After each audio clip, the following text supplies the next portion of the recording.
আউযুবিল্লাহি মিনাশ শাইতানির রাজিম বিসমিল্লাহির রহমানির রহিম। বাংলাদেশ মানব জোট লস অ্যাঞ্জেলেস হিউম্যান অ্যালায়েন্সের পক্ষ থেকে আমি কাজী মোশাররফ হোসেন। আজকে সারা বৈশ্বিক বিপর্যয়ের মধ্যেও বাংলাদেশ মোটামুটিভাবে এখনও টিকে আছে, বর্তে আছে। কিন্তু দীর্ঘদিন জুড়ে যদি এরকম চলতে থাকে তবে তা নিয়ে অবশ্যই সন্দেহের অবকাশ নয়। এখন এটি বিশেষভাবে প্রমাণিত যে সরকার আর্থিকভাবে দুরবস্থার মধ্যেই আছে এবং সরকারের যে আর্থিক দুরবস্থার জন্য এই সরকারের যে তারা ক্ষমতায় আছে বা সরকারের যে অর্থনৈতিক কার্যক্রম আছে এবং সরকারের যে অর্থ মন্ত্রণালয় আছে সামগ্রিকভাবে তারা ব্যর্থ। দীর্ঘ 1 বছরের জ্বালানি তেল বাকিতে ক্রয় করা হয়েছে সৌদি আরব থেকে।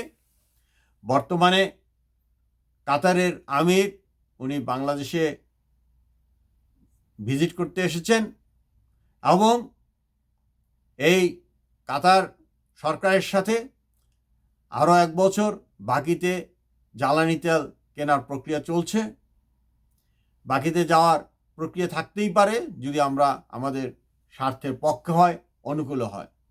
কিন্তু দীর্ঘদিন যাবৎ বাংলাদেশ থেকে বৈদেশিক মুদ্রা অর্জনের যে উপায় সেটা হলো যে বিদেশে যে সকল শ্রমিক ভাইয়েরা আছেন তাদের কষ্টার্জিত যে বৈদেশিক মুদ্রা বাংলাদেশে পাঠানো হয়, তার মাধ্যমে যেখানে আমরা বিশ্বের একটি শক্তিশালী রাষ্ট্র হিসেবে আমাদের রাষ্ট্রকে গড়ে তুলব, তা না হয়ে দেখা যাচ্ছে যে দিনকে দিন আমাদের রিজার্ভের পরিমাণ কমে যাচ্ছে, আমাদের আর্থিক খাত দিনকে দিন দুর্বল হয়ে পড়ছে। তারই একটি বহিঃপ্রকাশ এই বাকিতে জ্বালানি তেল ক্রয়।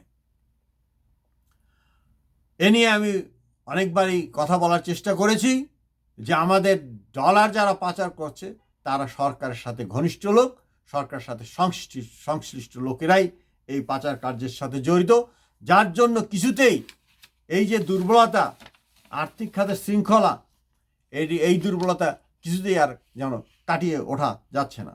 কারণ যারা দেশ গড়বে, দেশ গড়ার শপথ নিয়ে যে রাজনীতি, সে রাজনীতি এখন আর কেউ করে না। দেশে যারা রাজনৈতিক ক্ষমতায় আছে তাদের একটাই কাজ, মুদ্রা পাচার করা, তাদের পরিবারকে পাচার করা।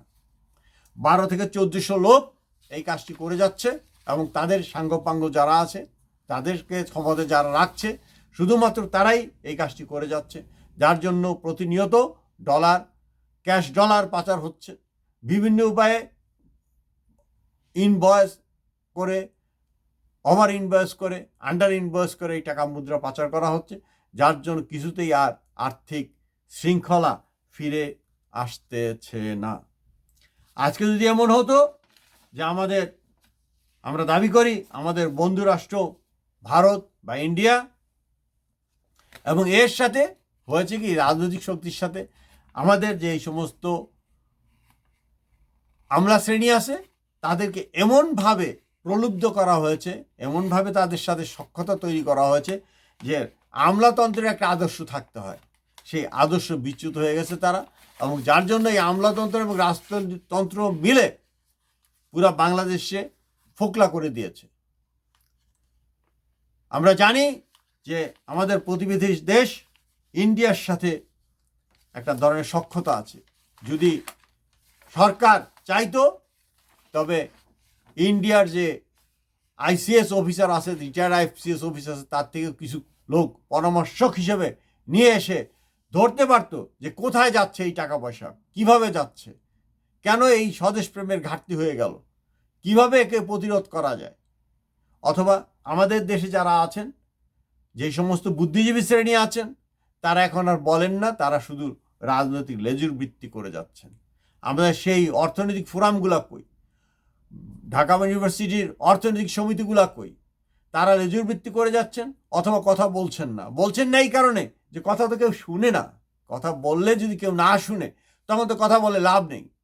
এই জন্য হয়তো আমাদের যে অর্থনীতিবিদরা আর কথা বলেন না, কারণ কথা বললে কথা রক্ষা করা হয় না, আর অনেক সময় হয়তো রাজনৈতিকভাবে হেয় প্রতিপন্ন করা হয় বা অশ্রদ্ধার চোখে দেখা হয়, মনে হয় ওর কি বুঝে। কিন্তু যখন দেশটাই পুরা খালি হয়ে যাবে তখন আপনি বক্তব্য না দিয়ে বা আপনি যদি এই আপনার মতামত প্রকাশ না করেন, আপনি যদি আপনার কাজটুকু নাই করেন, এই যে নৈতিক দায়িত্ববোধ, আপনি ক্ষমতায় নাই তাতে কি, কিন্তু আপনি এই রাষ্ট্রের একজন, এই শিক্ষক সমাজ, আপনারা যদি কথা না বলেন, আপনারা যদি চুপ করে থাকেন, তাহলে আমাদের দেশের অনেক বড় ক্ষতি হয়ে যাবে।